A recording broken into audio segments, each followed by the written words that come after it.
Kajian Kitab.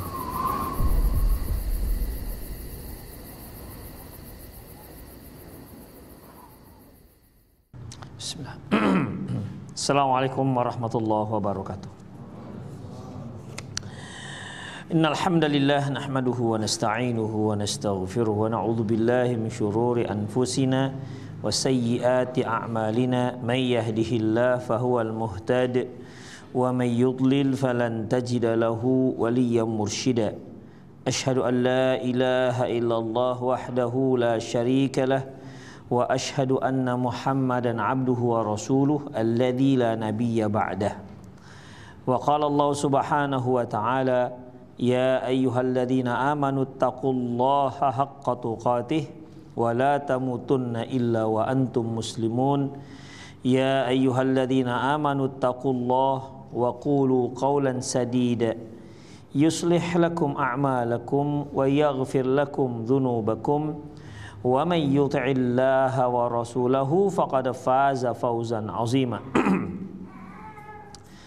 Ya ayyuhan nasu taqu rabbakumul ladzi khalaqakum min nafsin wahidah wa khalaqa minha zawjaha wa batha minhuma rijalan katsiran wa nisaa'a wattaqullaha alladzi tasaaluna bihi wal arham innallaha kana 'alaikum raqiba. Amma ba'du, nastaqal hadithi kitabullah wa khairal hadi hadi Muhammad sallallahu alaihi wasallam wa syarral umur muhdatsatuha wa kullu muhdatsatin bid'ah wa kullu bid'atin dhalalah wa kullu dhalalatin finnar. Ikhwah wa akhwat azallahu wa iyyakum. Alhamdulillah kembali kita bertemu dalam kajian kitab Al-Mawsu'ah Al-Manahi Syar'iyyah ala Dha'i Kitabi wa Sunnah. Kita masuk pada bab berikutnya. Kalau di sini sebutkan Kitabus Syarab wal Masaqat. Kitab minum dan memberikan minum. Babu ithmi man mana'a banas sabil minal ma. Bab berdosa orang yang tidak memberikan air kepada para musafir, ibnu sabil, orang-orang yang sedang bersafar. Dia punya air sementara para musafir butuh air dan dia tidak mau memberikan air tersebut sementara dia memiliki kelebihan air. Di sini hukumnya haram, berdosa. Kita lihat dalilnya. An Abi Hurairah radhiyallahu anhu qala, dari Abi Hurairah radhiyallahu anhu qala, dia berkata, qala Rasulullah sallallahu alaihi wasallam, Rasulullah sallallahu alaihi wasallam bersabda, salasatun la yanzurullahu ilaihim yaumal qiyamah. Ada 3 jenis orang yang tidak akan dilihat oleh Allah nanti di hari kiamat. Artinya Allah tak akan peduli dengan dia. Wala yuzakkihim, Allah tidak akan sucikan di mereka.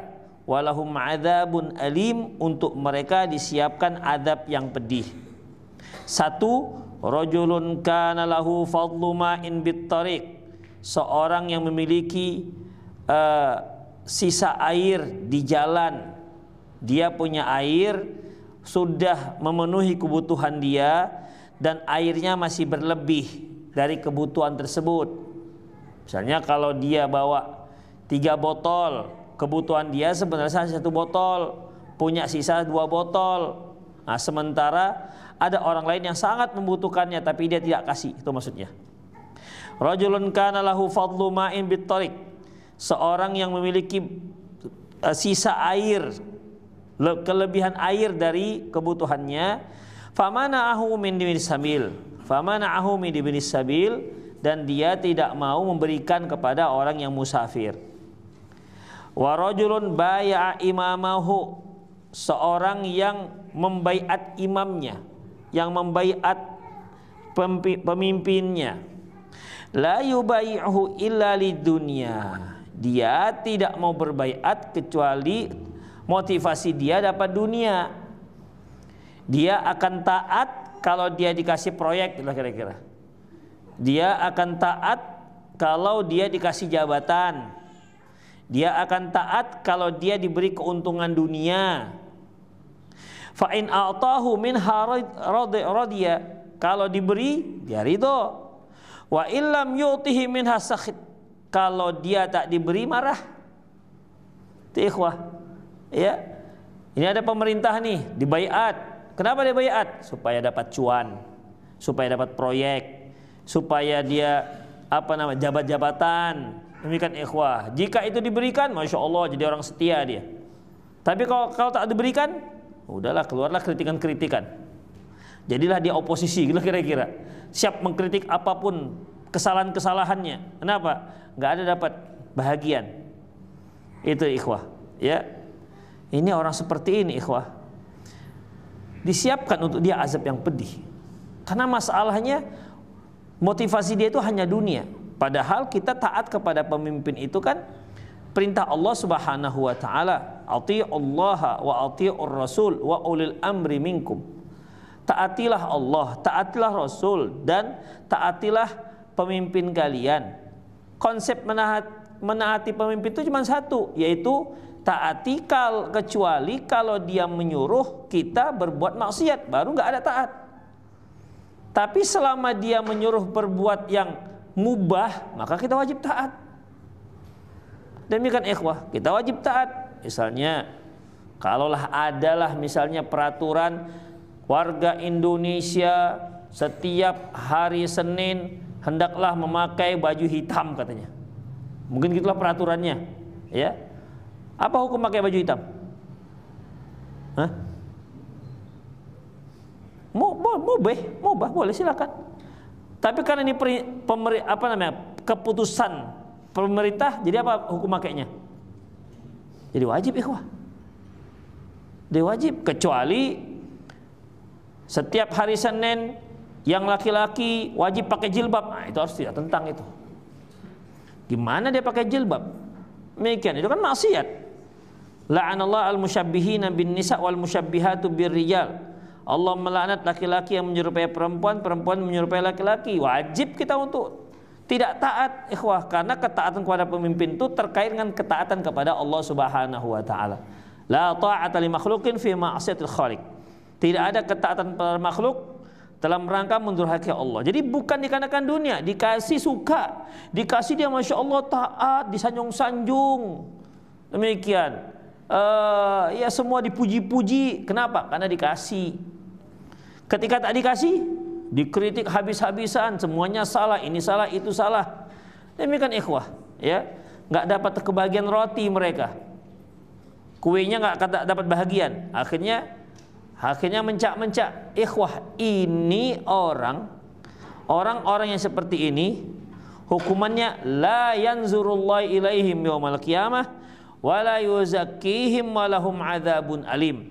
Untuk mereka Allah tidak akan pedulikan dia di hari kiamat, tidak akan disucikan dari dosa, dan disiapkan untuk dia azab yang pedih.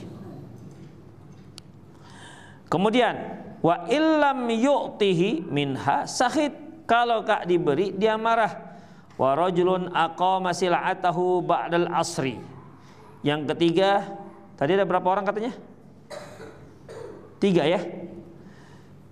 Yang ketiga, seorang yang memajangkan barang dagangannya ba'da asar, setelah asar, di waktu asar. Faqala, dan dia berkata, wallahi alladzi la ilaha illa huwa ghair, la ilaha illahu ghairuh, laqad u'titu biha kama kadza, biha kadza fasaddaqahu. Di mana dia memajangkan barang dagangannya dan dia melariskan dengan sumpah, demi Allah, saya membelinya dengan harga sekian. Nah, demikian. Ini kan biasanya untuk meyakinkan si pembeli agar dia merasa bahwa harga yang diberikan itu harga yang murah. Kalau bahasa kita, maaflah bang, ini sudah rugi, hayya, lugilah kata kita kan. Ini sudah rugi kita, ini sudah di bawah modal yang saya beri ini harganya, padahal jauh di atas modal. Bohong. Demikian ikhwah. Tapi di sini nggak ada cerita bohong. Dia hanya menggunakan sumpah pada Allah Subhanahu wa taala untuk meyakinkan si pembeli. Fasaddaqahu, lantas dia membenarkan. Boleh jadi ikhwah maknanya satu, di mana dia bersumpah demi Allah, Pak, ini harga rugi saya demi Allah. Nah, dia bilang, dah. Tapi dia jujur. Yang satu lagi, demi Allah ini sudah rugi saya jualnya ini, tapi untungnya udah banyak. Demikian ikhwah. Dah. Yang pertama berdosa enggak? Ikhwah, dalam masalah ini kalau kita lihat zahirnya tetap enggak boleh. Karena dia menggunakan sumpah hanya untuk melariskan dagangan. Yang kedua lebih parah, dia berani bohong. Itu ikhwah. Yang kedua lebih parah. Karena dia berani bohong atas nama Allah Subhanahu wa taala hanya demi agar orang percaya dan membeli barang dagangannya. Demikian ikhwah. Jadi yang terakhirnya ada kemungkinan celaannya itu karena dia menggunakan nama Allah ketika menjual. Summa qara hadhil ayah, kemudian Rasulullah membaca ayat ini, innal ladzina yashtaruna bi ahdillahi wa aymanihim tsamanan qalila. Sesungguhnya orang-orang yang menjual agamanya dan sumpahnya dengan harga yang sedikit. Harga yang sedikit itu artinya dengan harga dunia. Min fiqhil bab, di antara fikih bab. 1. Sahibul bi'ri aula min ibnis sabil inda hajatin. Pemilik sumur, pemilik air itu lebih dikedepankan terhadap air tersebut jika dia memang membutuhkan. Seorang punya air 1 botol, temannya juga butuh minum, maka yang si pemilik botol itu lebih diutamakan, dia lebih berhak untuk minum air tersebut ketimbang yang bukan pemilik botol. Ketimbang yang bukan pemilik air, artinya dia lebih dikedepankan untuk untuk minum air yang dia miliki. Pemilik sumur lebih berhak terhadap air tersebut karena dia pemilik ketika dia memang membutuhkan.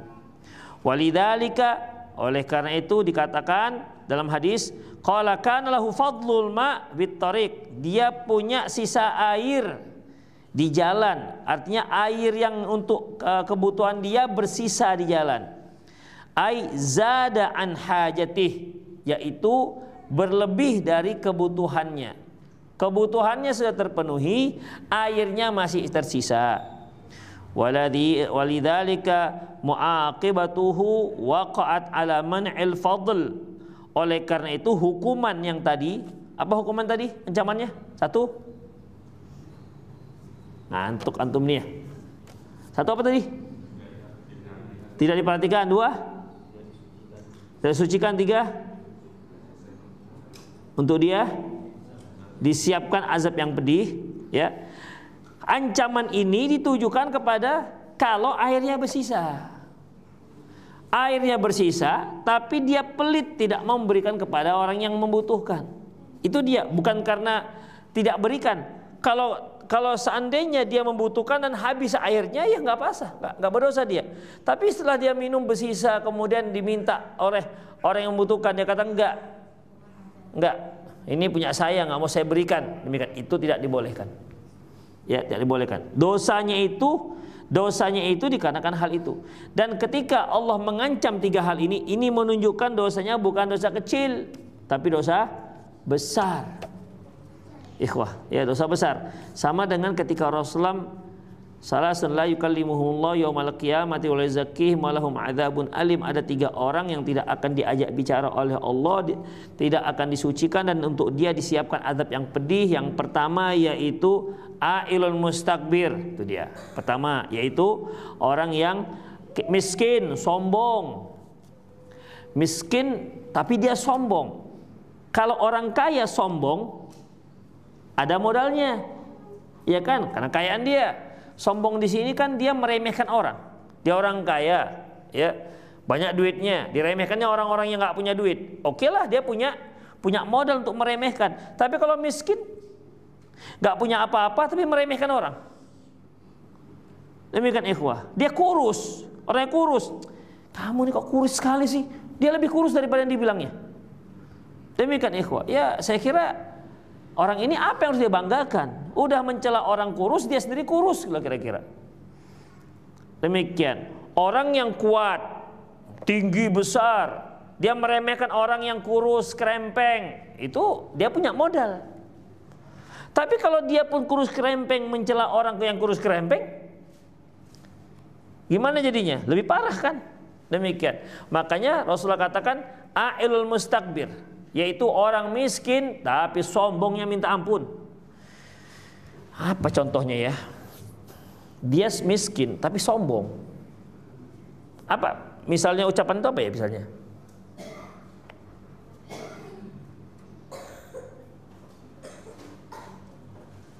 Apa ya kira-kira? Ada dapat contoh? Hah? Aku kaya macam duitmu halal aja. Aku kaya? Kau kaya macam duitmu halal aja.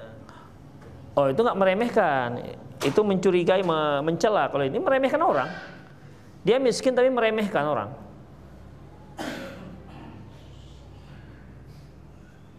Udahlah. Cari sendiri. Agak susah memang. Kalau cari orang kaya sombong itu mudah kita. Tapi orang miskin sombong di gimana caranya? Ada Pak? Contohnya? Coba cari contohnya, mau kita susah. Makanya begitu hukumannya. Contohnya pun susah ikhwah. Demikian. Orang pintar sombong, oke, ada modalnya. Orang bodoh sombong, apa misalnya? Menjudi.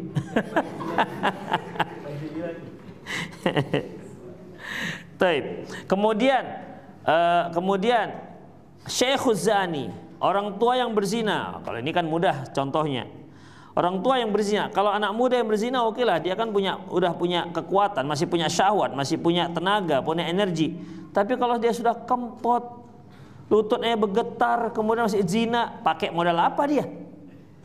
Apa modal dia untuk bisa? Demikian ikhwah. Apa Pak modalnya Pak? Kalau yang tua-tua itu masih zina, apa modalnya? Kuatnya dari mana? Mungkin dia makan tongkat Ali gitu ya. Ya kita nggak tahu juga. Kan banyak yang mati tiba-tiba ya ikhwah karena serangan jantung. Gara-gara pakai obat-obat begitu, dia nggak punya tenaga sebenarnya. Tapi dipaksa-paksa meninggal betul dia. Itu ikhwah. Ada yang meninggal di atas pelacur kan? Itu ikhwah. Jadi makanya Allah marah. Kemudian Malikul Al-Kadzab, raja yang pendusta. Kalau seorang raja, dia jujur-jujur aja nggak akan ada yang komplain. Ya, nggak akan ada yang komplain. Misalnya dia masuk ke halaman rumah orang, diambilnya lah apa yang ada di halaman. Kalau tanya yang punya, bapak ngambil tadi ya? Raja tadi ngambil? Iya, emang kenapa? Bisa kan? Nggak ada yang berani ngelawan. Yang bohong-bohong itu kan karena takut. Misalnya istri curi duit, misalnya takut ketahuan kan? Ketahuan, Dek, tadi ambil duit abang di kantong. Bersisa 300.000 tadi sebenarnya, tapi kok tiba-tiba hilang. Kalau dia takut, nggak ada bang, nah, gitu kan? Nggak ada. Kalau dia berani, ada bang. Emang kenapa? Mak lantem kali. Emang kenapa bang? Gitu. Demikian ikhwah. Ya, jadi itulah dia. Artinya kalau orang berkuasa, dia jujur pun nggak ada yang takutinya. Karena nggak ada efek efek balik negatif, dia nggak ada. Orang nggak berani dengan dia. Makanya orang dusta-dusta itu kan karena dia takut efek baliknya. Nah, yang di sini ikhwah ada 3 orang. Pertama, orang yang punya sisa air, airnya bersisa, tapi nggak mau memberikan kepada orang lain. Padahal orang lain itu adalah orang yang membutuhkan air tersebut untuk minum, karena dia sebagai seorang musafir. Yang kedua, seorang yang dia itu setia dengan pemimpin kalau dapat duit.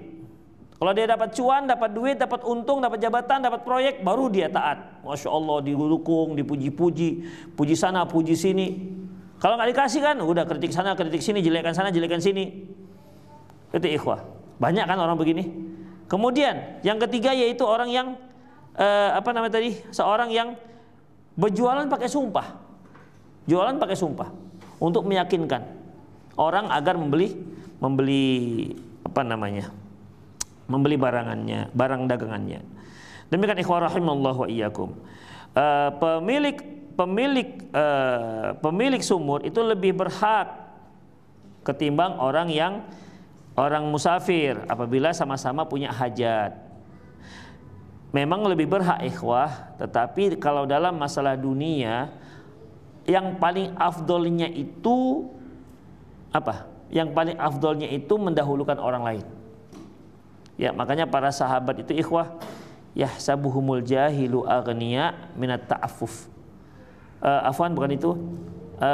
Wa yu'thiruna ala anfusihim walau kana bihim khasasah. Itu para sahabat selalu mendahulukan orang lain dalam masalah dunia. Walau kana bihim khasasah, walaupun mereka sebenarnya sangat butuh. Itu dia. Jadi kalau seandainya ada air segelas, kemudian yang lain butuh, yang lain dahulu didahulukan. Kalau masalah dunia, tapi kalau masalah akhirat tidak. Mereka cukup egois. Dan memang itu ajaran Islam. Makanya kalau kita dengar hadis mereka sampai mengundi hanya untuk berebut di saf pertama, itu ikhwah, nggak mau geser, ya. Pokoknya kalau saya duluan nggak boleh digeser, itu ikhwah. Karena apa? Ini masalahnya masalah akhirat. Mereka akan ego, mendahulukan diri sendiri ketimbang orang lain. Oleh karena itu ibadah-ibadah yang lain yang bisa diwakilkan harus dia sudah bisa untuk dirinya sendiri. Umroh, badal umroh misalnya, dia harus sudah umroh duluan. Kalau nggak boleh dia membadalkan. Demikian ikhwah. Contoh lain dalam doa, ya doa kita berdoa, Rabbighfirli wali walidayya, ya Allah doa ampunkan dosaku dan kedua orang tuaku. Demikian, akunya dulu. Nabi Musa juga, Allah juga menyebutkan doanya Nabi Musa, Rabbighfirli wali akhi, ya Allah ampunkan dosaku dan dosa saudaraku Harun. Itu akunya dulu, ya tetap akunya dulu.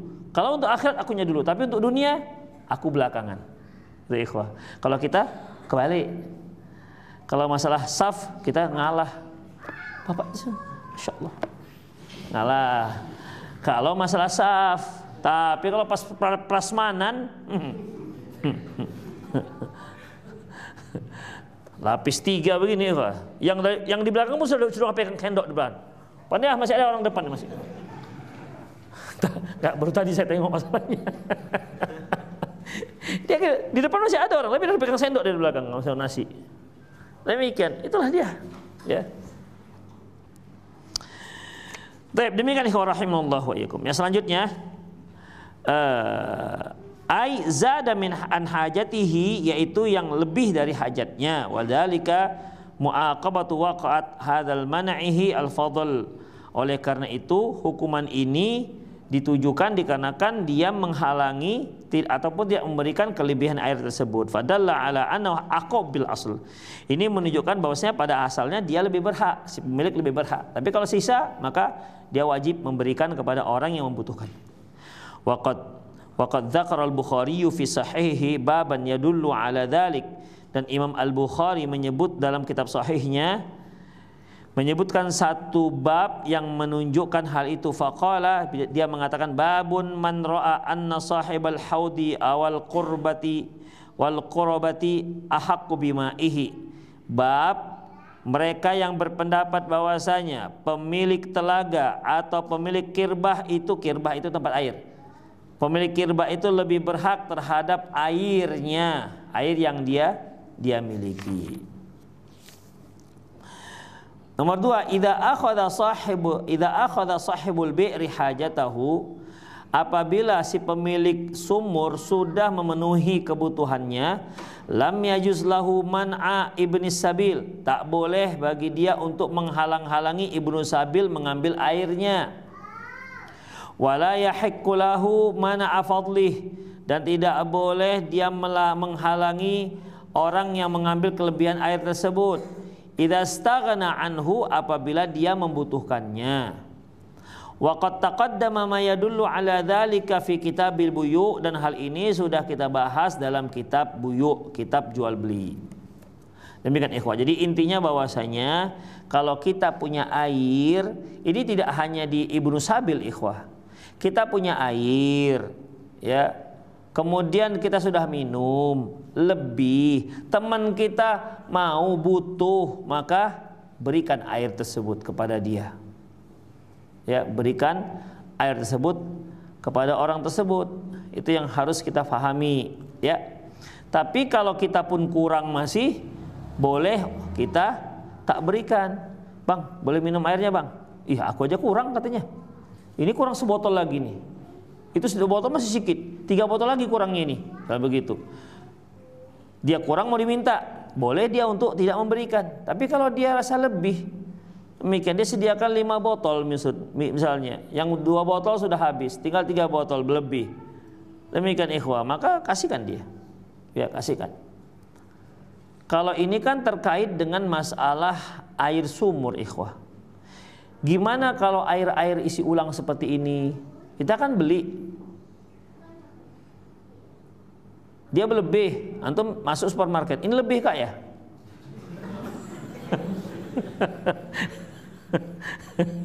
Ini lebih Kak. Ini lebih, wajib duit Pak, boleh saya ambil. Karena kakak berlebih ini, udah minum kan kakak kan? Udah minum kan? Udah ini lebih berarti. Wah itu kan lagi jualan.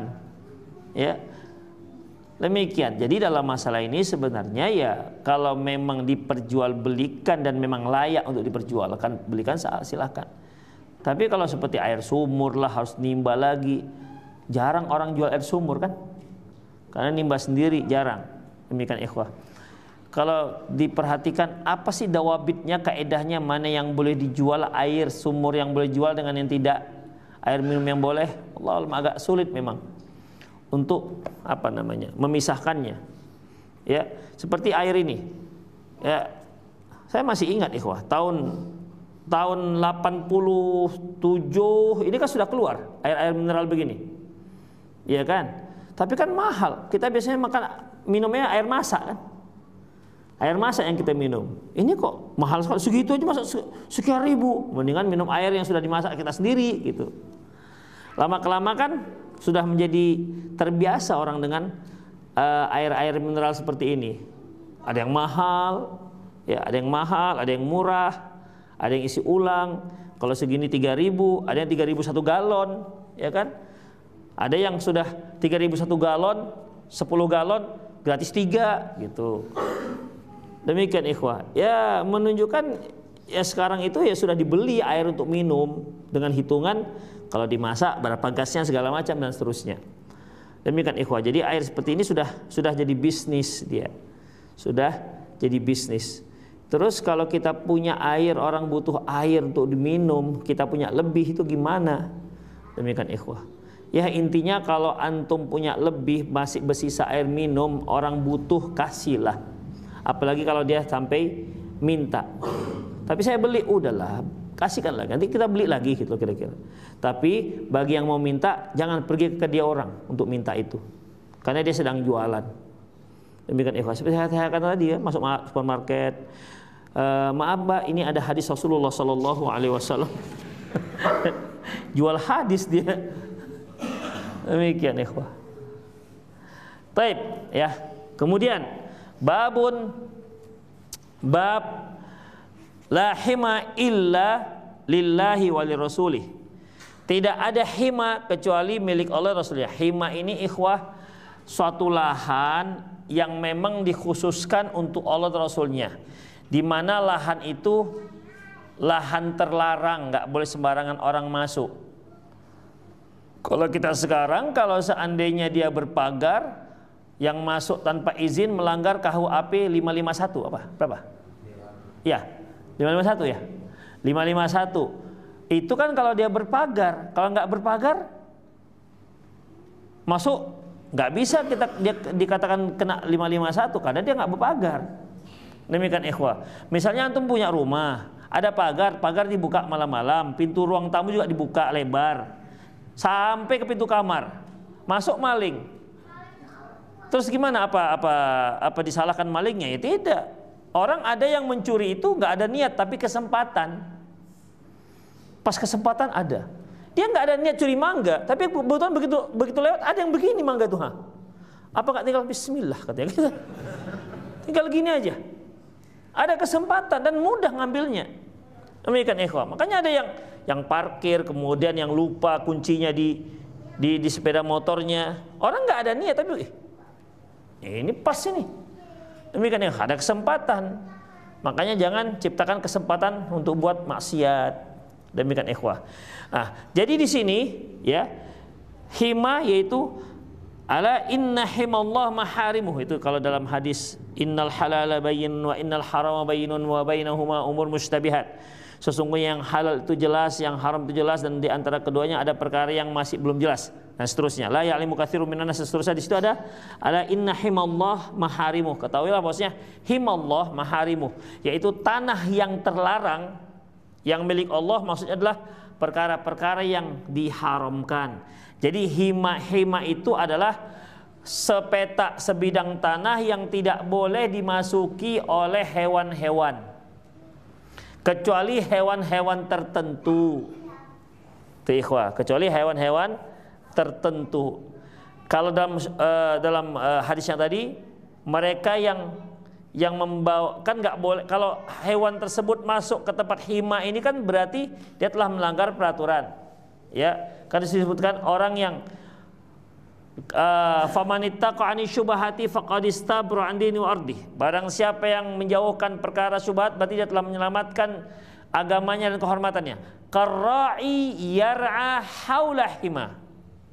Qarra'i yar'a haula hima. Seperti seorang pengembala yang mengembalakan kambing-kambingnya di perbatasan tanah yang terlarang. Yushaku ayyar ta'afiha. Bisa tak sengaja dia kambingnya itu masuk ke tempat yang terlarang. Itu ikhwah. Jadi hima itu suatu lahan tertentu ya, yang tidak boleh dimasuki oleh pengembala-pengembala untuk mengembalakan ternaknya. Itu hima namanya. Atau dia boleh memberikan pengecualian. Fulan nggak boleh tapi fulan boleh. Fulan nggak boleh tapi fulan boleh, gitu. Dan hima itu hanya milik Allah Subhanahu wa taala, Rasulnya. Ani bin Abbas radhiyallahu anhuma, qala, dia berkata, anna Sa'b bin Jassamah qala, bahwasanya Sa'b bin Jassamah berkata, inna Rasulullah qala la hima illa lillahi wa rasulih. Beliau mengatakan tidak ada hima. Apa tadi hima? Sebidang tanah yang terlarang memasukinya, terlarang untuk membawa binatang ternak ke sana kecuali yang dikecualikan oleh pemilik lahan. Itu dia, kecuali yang dimiliki oleh si pemilik lahan. La hima illa lillah wali rasul. Tidak ada yang namanya hima kecuali hima tersebut milik Allah dan milik Rasulnya. Yang lain nggak berhak mendapatkan hima ini, kecuali kalau dipagar. Kalau itu kan udah memang, kalau dipagar tuh menunjukkan bahwasanya nggak boleh masuk sudah. Itu ikhwah. Kalau nggak dipagar berarti boleh masuk. Itu ikhwah. Tapi dia nggak berpagar, dilarangnya gimana? Nggak berpagar, kebetulan lahan dia itu banyak rumputnya hijau-hijau. Kemudian si pemilik tanah dibuatnya lah di situ pamflet. Sebutkan fulan nggak boleh masuk sini, selebihnya boleh. Mana? Berarti siapa yang tercantum di situ? Misalnya Pak Abdullah, siapa lagi? Bu Wati, siapa lagi? 6 orang ini nggak boleh masuk lahan saya, sisanya boleh. Itu dia ikhwah. Itu namanya hima namanya. Itu hima. Kalau di kita nggak ada lah sepertinya hima-hima seperti ini, ya nggak ada. Nanti kita lihat lebih jelas apa lagi yang lebih tepat dikatakan hima ini. Karena kalau dia pemilik lahan ya memang nggak boleh masuk kan, kecuali kalau diizinkan. Kalau kaitannya dengan hima itu pemilik lahan yang memang melarang orang lain untuk masuk. Kita lihat dulu. Wa qala balaghana anna an-nabiyya sallallahu alaihi wasallam hama an-naqi'. Dan telah sampai kepada kami bahwasanya Nabi SAW membuat naqi menjadi tempat hima, jadi lahan hima. Wa anna Umar hama syaraf wa rabzah. dan Umar menjadikan lahan Saraf dan Rabzah, lahan di daerah Saraf dan lahan di daerah Rabzah itu sebagai lahan yang hima. Ya, lahan yang hima ini sebagai istilah. Min fiqhil bab. Al-hima adalah man'ur ra'i fil ardil maksusatin minal mubahat, yaitu melarang man'ur ra'i fil ardi, melarang seseorang memasuki lahan tertentu untuk perkara-perkara yang dibolehkan. Nomor 2, fassara ba'du al-ilmi al-hadits ala syai'ain. Bahwasanya sebagian para ulama menafsirkan hadis ini dengan dua hal. Satu, laisa li ahadin ayyahmiya lil muslimin. Tidak berhak seorang pun untuk menjadikan lahan terlarang bagi kaum muslimin. Illa ma hamahullah, illa ma hamahun Nabi SAW, kecuali lahan yang memang Rasulullah sudah tetapkan menjadi hima, lahan hima. Itu ikhwah, ya. Kecuali Rasulullah sudah menetapkan dia menjadi lahan hima. Allahu a'lam ikhwah, sepertinya ini bukan milik pribadi gitu kali ya. Ya, bukan milik pribadi. Ini milik milik negara. Kalau di Indonesia kan bumi, apalagi air, bumi, air, udara dikuasai negara dan dimanfaatkan dia. Dan dimanfaatkan sebesar-besarnya untuk kepentingan masyarakat, kan begitu ceritanya UUD-nya. Ya kan? Demikian. Jadi kalau sebagian menafsirkan tidak, kalau untuk punya negara yang memang kosong tidak ada yang perlu dihima-hima, yang larang. Karena itu punya negara dan pemilik negara itu ya masyarakat. Tetapi kalau milik pribadi ya boleh, karena itu bukan hima namanya. Demikian ikhwah.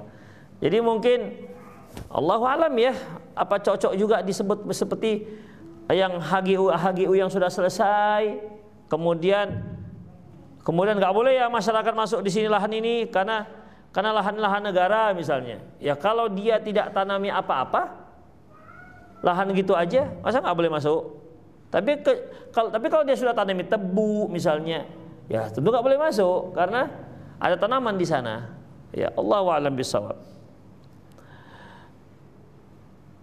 Kemudian tidak ada seorang pun yang boleh menghima lahan tertentu dari kaum muslimin. Artinya kaum muslimin silakan masuk. Ya, kalau itu masih lahan hima. Illa ma hamahun Nabi, kecuali yang lahan yang ditentukan Nabi sebagai lahan yang dihima. Udah paham ya hima-hima ini ya? Kemudian makna kedua, yakhtassul hima biman qama maqama Rasulullah wa huwa al-khalifah. Hima ini hanya dibolehkan untuk pemimpin-pemimpin seperti pengganti Rasulullah, ya, seperti khalifah. Jadi hanya boleh sang pemimpin yang menentukan lahan itu lahan hima. Adapun untuk muslim enggak. Untuk personal muslim enggak ada yang dihimakan. Tapi kalau pemimpin yang sudah Rasulullah misalnya atau khalifah yang mengatakan hima, dari sini ke sini ini hima, enggak ada yang boleh masuk misalnya, maka itu dibolehkan. Allahu a'lam. Yang ketiga, laisa li ahadin minal a'immati ba'da Rasulullah ayyahmiya li khasin nafsi. Bahwasanya tidak ada seorang pun dari kalangan para imam, para penguasa setelah Rasul untuk menghima lahan tertentu untuk pribadinya. Jadi dia kata, ini lahan hima ya, ini aku yang boleh masuk. Padahal bukan punya dia, punya negara misalnya. Ya, dihimanya set. Demikian ikhwah. Enggak ada yang boleh masuk, yang boleh masuk hanya saya. Maka enggak ada. Itu enggak dibolehkan. Kemudian wa inna ma yajuzu 'ala nahwi ma hamara Rasulullah li masalihil muslimin. Yang dibolehkan menghima satu lahan sebagaimana yang dilakukan oleh Rasulullah, tujuannya untuk maslahat kaum muslimin. Itu dia, ya. Untuk maslahat kaum muslimin. Misalnya dibuat himanya. Himanya buat apa nanti ini? Misalnya untuk lahan apa ya biasanya? paru-paru kota misalnya, untuk penghijauan misalnya, atau untuk taman, sengaja dibuat di pagar untuk taman supaya tidak rusak kalau dibiarkan publik masuk ke sana misalnya. Tapi maslahatnya maslahat untuk maslahat kaum muslimin atau masyarakat, atau di jam tertentu dibuka supaya anak-anak bisa main di dalam, gitu-gitu ikhwah. Ya, karena itu punya negara. Jadi nggak boleh ada personal. Maaf, ini punya negara Indonesia, jadi saya yang jaga. Nah, gitu. Kalau ada yang begitu dia perlu data. Demikian ikhwah. Baik, kemudian ikhwah, bihaitsu la yubayyinu dararahu ala nahwi ma hamahu alaih, di mana tidak jelas apa mudaratnya, apa yang harus dihimanya. Artinya dia buat hima, tapi memang kenapa kalau dihima? Dilarang itu kenapa? Tentu kan kalau dilarang itu ada sesuatu yang memudaratkan. Kalau nggak ada yang memudaratkan, kenapa? Biarkanlah mereka main di situ, biarkanlah mereka bawa kambingnya di situ, nggak ada masalah. Demikian ikhwah. Rumput kan tumbuh sendiri, kecuali rumput yang ditanamnya. Umumnya kan kita ini rumput tumbuh sendiri. Orang tanah kita ini tanah surga, tongkat dan batu jadi tanaman. Ya kan ikhwah. Jadi dalam masalah ini tumbuh sendiri. Beda kalau di Arab Saudi, iya rumput ditanam, disiram-siram. Kita nggak disiram aja tak tumbuh dia. Capek pun kita mengendalikannya, rumput aja. Hari-hari tarik. Kita buat paving block pun selahnya masih tumbuh rumput juga. Bayangkan, di selahnya masih tumbuh rumput juga.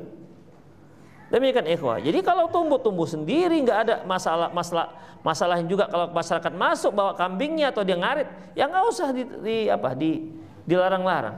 Demikian ikhwah. Bahkan kalau masalah untuk lahan pribadi pun saya kira nggak keberatan kan. Daripada rumputnya tinggi diarit orang, gitu kan.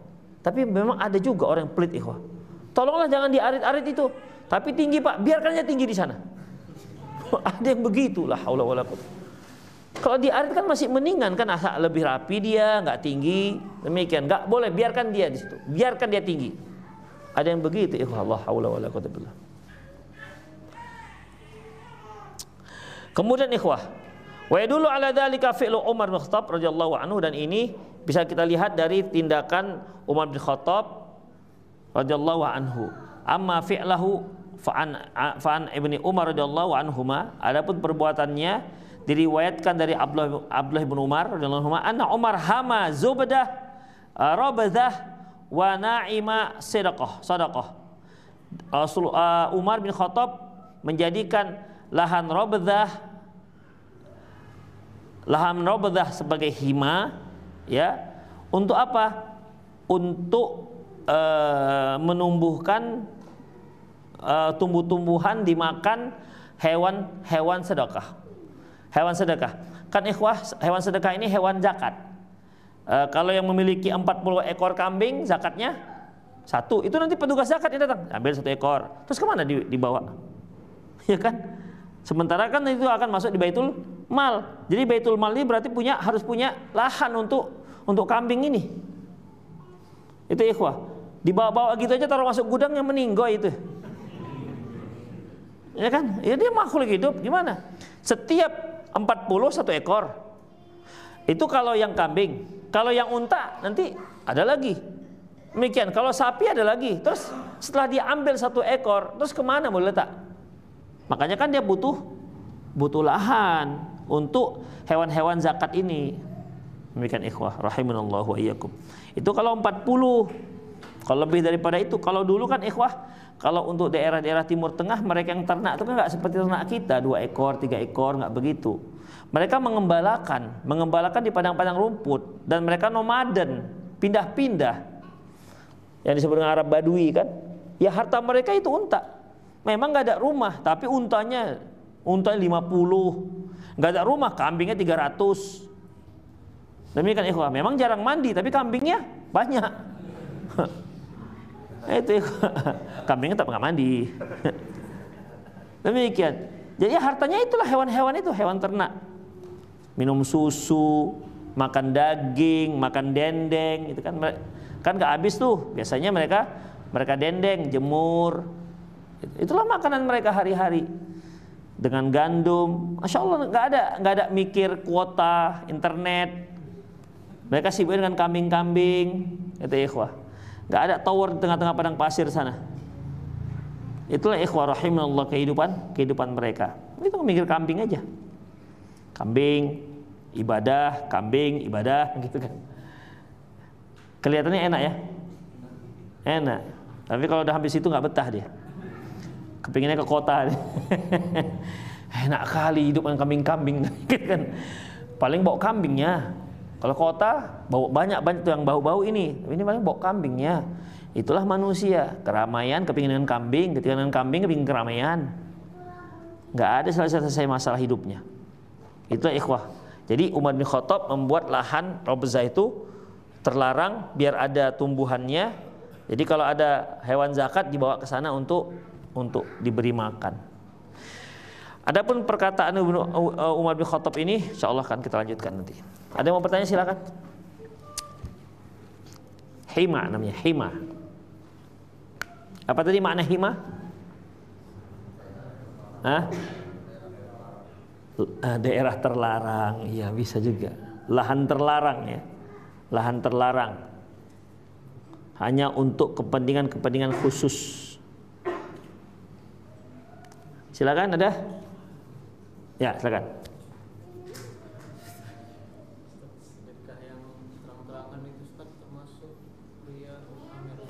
Ikhwah,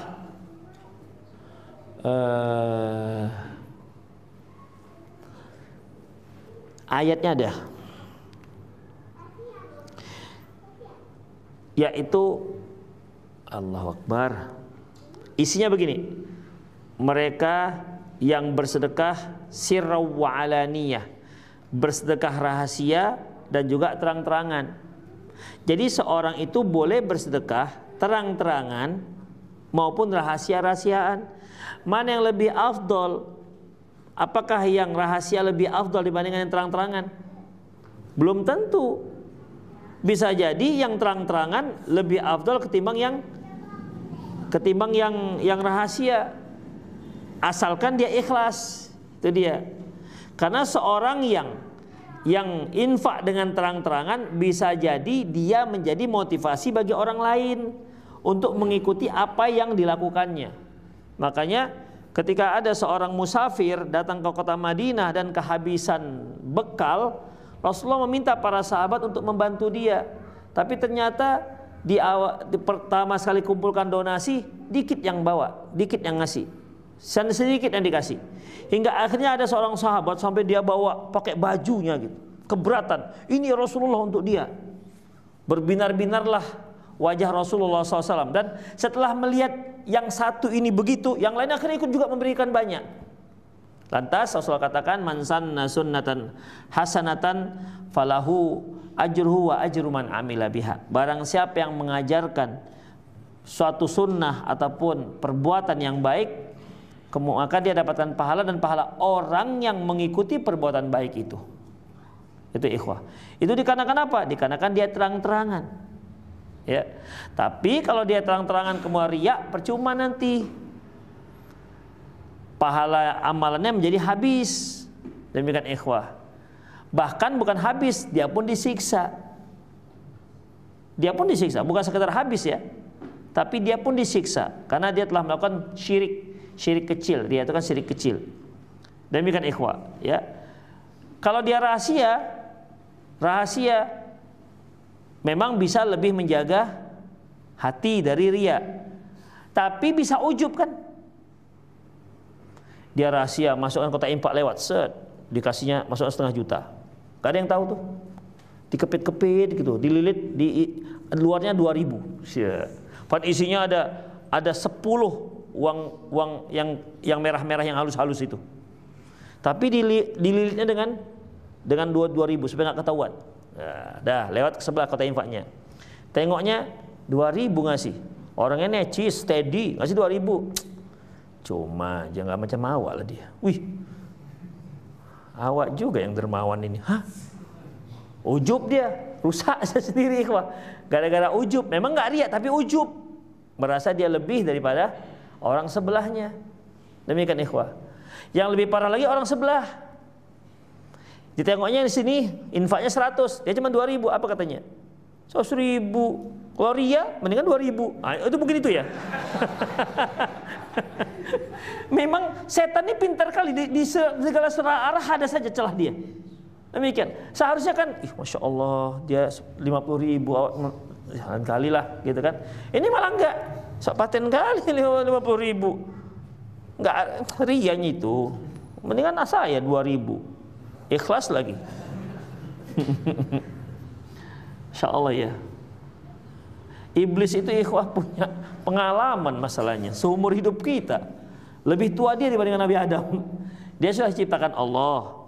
Nabi Adam meninggal, dia masih hidup. Nanti sampai hari kiamat. Makanya banyak sekali pengalaman dia untuk menyesatkan orang.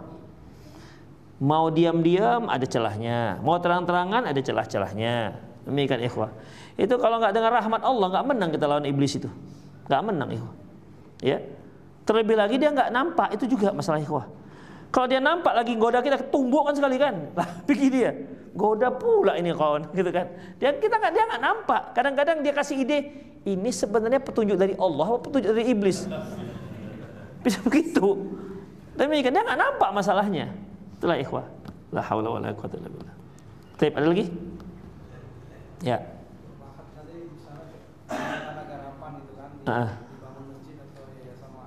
Nggak boleh. Tanah garapan itu tanah negara, ya, nggak boleh tiba-tiba buat masjid. Itu yang buat masjid itu kan cari alasan supaya apa namanya pembangunan dia itu didukung. Nanti ketika dia hancurkan masjidnya, wah masjid kami dihancurkan. Berapa banyak itu terjadi ikhwah? Jelas masjid dibangun ilegal di atas tanah orang lain. Ya tentunya dia runtuhkan tuh masjidnya. Tapi seolah-olah dia yang orang itu yang salah, playing victim. Demikian ikhwah. Berapa banyak orang yang misalnya menempati tanah PJKA. Kan ada rel kereta api kan ke Tomso sana. Ya kan? Ada tuh rel kereta api yang lewatin. Ada, dulu ada itu. Masih 20 tahun lalu masih ada, rel-relnya masih ada. Ya. Dia nanti lewat Al-Falah itu kan. Ada tuh. Tanah PJK itu mungkin sekitar 10 meter kiri kanan itu. Tadinya masih nampak relnya. Nah sekarang sudah tanah di atasnya. Orang bangun, nggak ada izin sama sekali. Nah nanti ketika digusur, nah itu dia, oh, ini penduduk masyarakat kami dizolimi segala macam. Nah gitulah itu. Ya. Masukkan ke internet kan, dapat dukungan. Para netizen nggak tahu ceritanya apa. Itu ikhwah. Komentar lah, memang pemerintah zolim. Doa aja, gitu kan. Dia nggak tahu ceritanya yang mana, yang dizolimi dia apa dia menzolimi. Kita nggak tahu kita ceritanya. Itulah ikhwah. Karena ada yang teriak-teriak juga, akhirnya rumahnya dibongkar gara-gara dia membangun di lahan orang. Demikian ikhwah. Ada juga yang betul-betul digusur. Memang tanah dia dari nenek moyang dia tiba-tiba digusur. Dia nggak, kan ada juga ikhwah tanah-tanah orang-orang dulu diturun-temurun nggak ada surat. Seperti kalau di Minang itu ada tanah pusaku. Itu ikhwah. Kadang-kadang nggak ada suratnya, tiba-tiba ada orang lain yang punya suratnya. Itu ikhwah. Ya kan di sini kan ada juga yang memang main simsalabin abrakadabra tiba-tiba punya SHM. Demikian ikhwah. Jadi dalam masalah ini ya begitulah model gimana. Masing-masing ada mafianya. Jadi dalam masalah ini ikhwah rahimanallah wa iyyakum. Ya apa namanya? Antum tanya apa tadi? Ya intinya itulah ikhwah. Bahwasanya ada tanah-tanah yang itu tanah garapan kan. Tanah garapan tanah negara, bukan tanah kita. Nah, kita sempat kemarin hampirlah terjerat dalam masalah ini. Kita diberi tanah berapa kali? 5 hektar daerah Marendal untuk bangun masjid dan Islamic Center. Tapi kan ikhwah, tanah garapan. Tanah garapan. Sampai sekarang nggak selesai. Kalau yang pengelola itu pokoknya ini sudah ada ini Grand Sultan segala macam. Antum tahu kan Grand Sultan? Ada surat Grand Sultan. Nah, ini Grand Sultan ini pokoknya udah bisa tinggal sedikit lagi aja sampai SHM sejak 15 tahun yang lalu. Tinggal sedikit lagi. Tah, cemana sikitnya. Begitu ikhwah. Ya. Jadi ya hati-hatilah kalau antum dapat tanah-tanah murah, kasih duit 6 juta, diperjuangkan supaya dapat jadi tanah sendiri. Itu dia. Ada yang tadi itu juga modelnya tiba-tiba bangun pesantren. Itu dia. Pesantren, tafsir Quran, ada seperti itu di atas tanah garapan, tanah pemerintah. Itu ikhwah, ya, itu nggak dibolehkan. Ada yang bangun aja. Nah, itu dia. Ada bangun aja. Ada yang bangunnya nggak permanen, pokoknya dibangun aja, yang penting ada tempat tinggal. Ya kalau digusur-gusur gitu. Tapi ketika nanti digusur, seolah-olah tanah dia diambil. Ada yang berani permanen. Nah, di Marin itu ada yang berani permanen, dibuat permanen. Ikhwah, seolah sudah jadi milik pribadi. Ikhwah, jadi nggak boleh ya. Demikian ikhwah. Gak apa-apa tanah itu mahal asalkan di daerah Medan dan sekitarnya dan Setiabudi juga boleh dan jelas gitu. Daripada daerah-daerah pinggir-pinggir udah nggak jelas, murah, nggak tahu suratnya apa. Ya. Ah? Sholatnya nggak apa-apa insya Allah. Tapi ketika digusur jangan sholat di situ. Ya iyalah, begitu datang beko, Allahu Akbar, Allah maghfir lil muslimin wal muslimat katanya. Wah, lagi digusur. Ada di Al-Fatihah mana gitu ya? Apa namanya? Masjidnya dibongkar oleh yang punya ini, punya apa ya? Yang punya komplek. Dibongkar. Akhirnya dia sholat Jumatnya di jalan, nggak salah. Pernah tuh didukung oleh partai juga. Ya sampai sekarang kan nggak menang dia. Karena emang masjid itu punya, tanah masjid itu punya komplek. Ada lagi? Ya. Wanita haid nggak boleh sholat. Ah? Wanita haid nggak boleh sholat. Dia hanya boleh hadir. Ya, hadir boleh.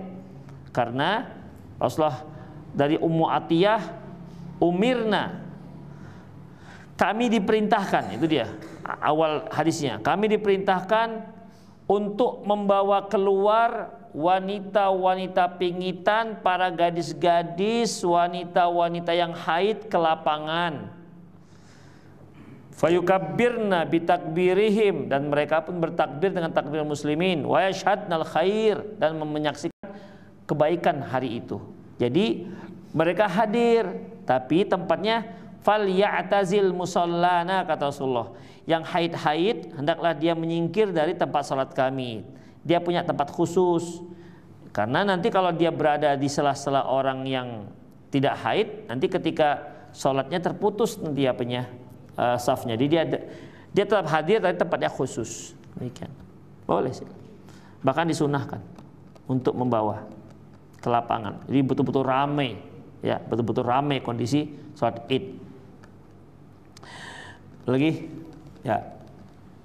Yang pedagang yang bersumpah sama Allah tadi, misalkan dia bolak-balik ditanya sama calon pembeli, ini betul nih bang, sumpah bang, ya Allah bang, gitu. Kalau dia dituntut sumpah boleh. Tapi kalau enggak. Berapa ini bang? Demi Allah 100.000. Enggak disuruh sumpah kok, demi Allah aja. Demi Allah 100.000. Kenapa suruh sumpah? Apa masalahnya? Demikian. Tapi kalau dia tuntut, abang sumpah ya, nggak bohong ya. Ini abang asli kan bang? Asli nih, masya Allah, asli nih, batik asli.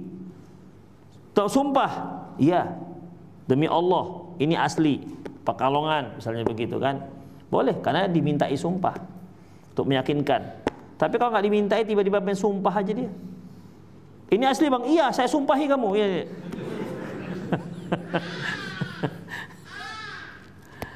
Itu ikhwah. Yang abul itu kalau dia nggak diminta sumpah sendiri dia. Ya pak. Ini kan udah dekat Ramadan. Iya, insyaallah. Biasanya nanti ada ucapan marhaban ya Ramadan. Boleh. Marhabannya Ramadan boleh, selamat datang Ramadan.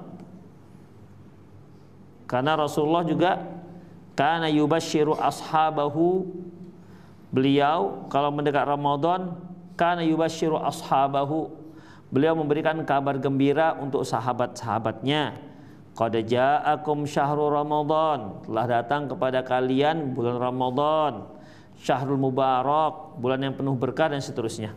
Ya iftaradallahu fihi siyamahu, futihat fi abwabul jannah wa ghuliqat fi abwabun nar, wasuffidatis syayatin fihi laila khairum min alfi syahrin, faman haruma khairuha faqad khurim. Jadi nggak ada masalah kita kata ya marhaban Ramadan apa-apa.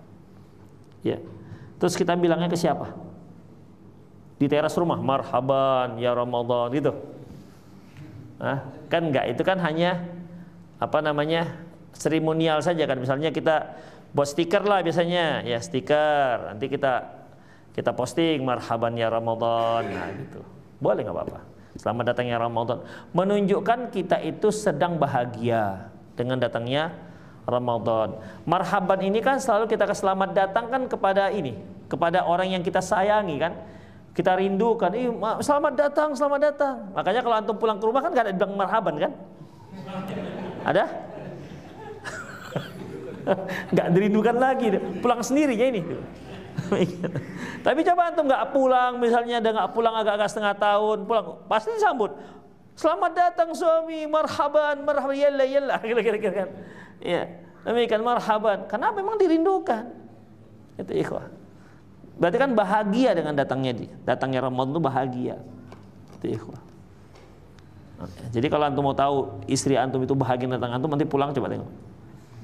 Kalau dikata marhaban ya zauji, masya Allah udahlah. Tambah aja lah uang belanjanya itu kalau begitu. Tapi biasanya kan enggak. Paling malam kali pun pulangnya. Si ngaji-ngaji aja nih. Nggak marhaban lagi. Lagi ya. Sebatas mana perayaan upacara memperingati hari-hari yang ditetapkan oleh pemerintah, itu semua misalnya kayak pahlawan, hari Pancasila atau semua itu sebagai ASN-nya harus mengikuti atau enggak? Bisa nggak dia nggak ngikutin? Ya paling dapat teguran. Hanya paling itu aja, nggak ada yang lain. Kemungkinan bisa ke belakang dimutasi atau apa segala macam. Nah itu makanya kalau dia bisa nggak ikut ya bagus. Tapi kalau nggak bisa nggak kecuali harus ngikutin ya.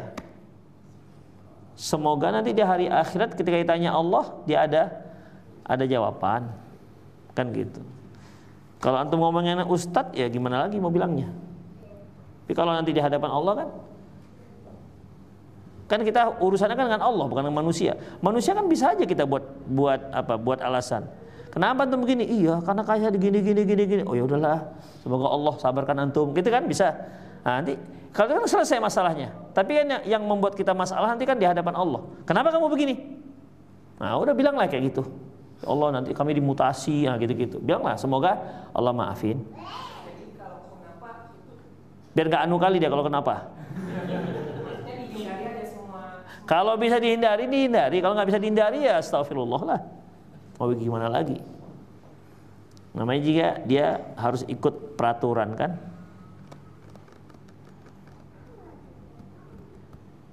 Ada lagi? Iya. Ada action di belakang. Habis? Ya. Kok satu orang bilang habis? Demikian ikhwah, semoga bermanfaat ya. Aku qouli hadza wa astaghfirullah li wa lakum wa lisal muslimin innahu wal ghafurur rahim. Subhanakallah bihamdik asyhadu an la ilaha illa anta astaghfiruka wa atubu ilaik. Wa akhiru da'wana alhamdulillahi rabbil alamin. Assalamualaikum warahmatullahi wabarakatuh.